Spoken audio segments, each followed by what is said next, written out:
Alright, it's IMSA Season 1, Week 4 at Hockenheimring Grand Prix. This week's weather is a little bit better than Sebring. Last week, air temps should be around 65 degrees Fahrenheit or around 18 degrees Celsius. Race time's around 9:10 a.m., so track temps should be even lower than we saw last week where it was noontime. Even if it's partly cloudy or overcast, track temps should be right around 25 to 30 degrees Celsius. And there's no chance of rain this week. Things to note with Hockenheim, just really know your track limits. There's a lot of areas that you can abuse, and a few that you can't, and it's a little bit more strict, and you'll get some off tracks. Alright, let's move into the track guide portion. Make our way down to turn 1. You should be into 5th gear, and you want to start braking right around the 50-meter board, and turn in and get on the power nice and early right before the apex, and let it run nice and wide to this outside rumble strip. Here you want to keep your entire car on the blue and white. If you put 2 tires onto the asphalt here, you'll get an off track. But you can use this whole little area to just help carry you some speed down to turn 2. Moving on to turn 2. You'll want to start braking right around the 125 mark, about 80% pressure, and then just turn in right around the 50-meter board. Your goal here is try to get as close to the sausage curb as possible, and then let it run wide, getting on the power nice and early so you can carry a lot of speed down to the hairpin.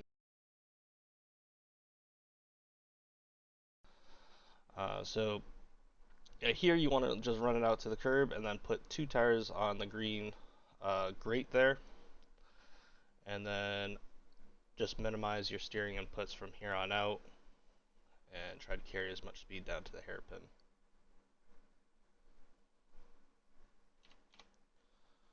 On the straight here, you just really want to, keep it to the left-hand side and just, minimize how much track you're using in overall length.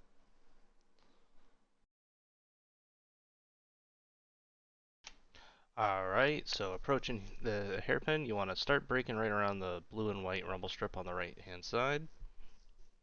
Then start turning in right around 20 meters and just follow the rubber groove into the apex. Right at the apex, you want to start getting on the throttle nice and gently and let it rotate out to the yellow sausage curb on the exit. You can put 2 tires on the yellow sausage curb here, but you definitely don't want to put 2 tires on the outside of it, or you'll get it off track and you'll just grind it like Tony Hawk.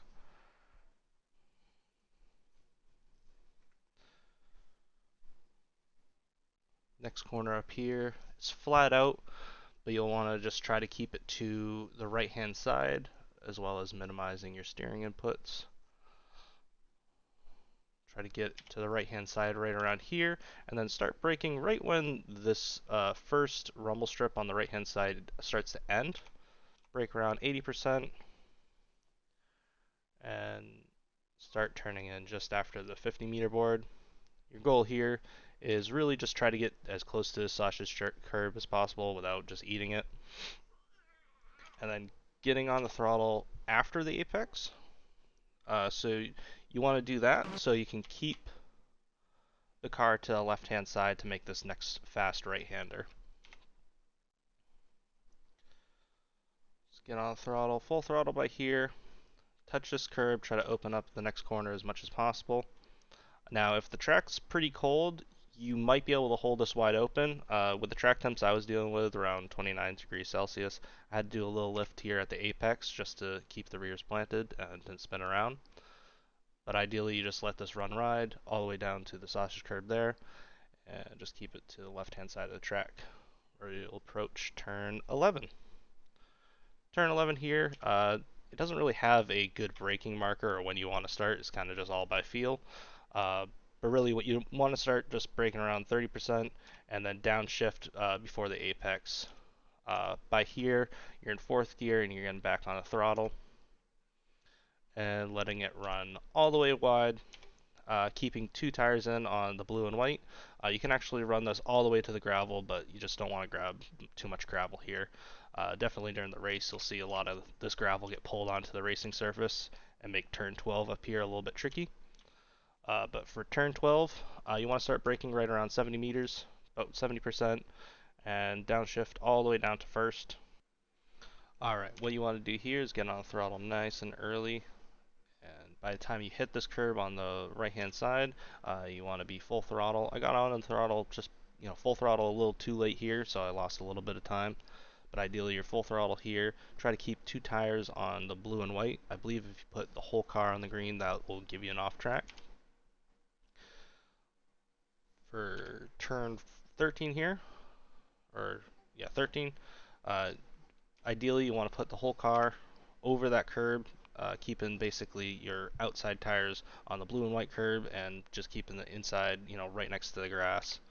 So you can open up this turn for turn 15.